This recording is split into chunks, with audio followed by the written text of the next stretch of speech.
आपण पाहताय झी 24 तास. नमस्कार महाराज. येत्या निवडणुकीत कोणत्याही पक्षाशी युती करण्याची तयारी भारिप बहुजन महासंघाने दाखवली आहे. आपल्याला कोणताही पक्ष वर्ज्य नाही किंवा आमचं कोणाशीही शत्रुत्व नाही असं प्रकाश आंबेडकरांनी नांदेडमध्ये म्हटलंय.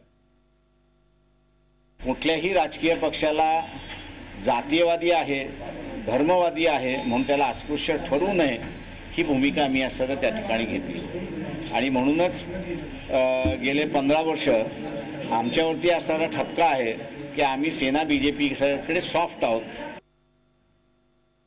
एक छोटीशी विश्रांती घेतोय. पुढच्या भागात पाहूयात.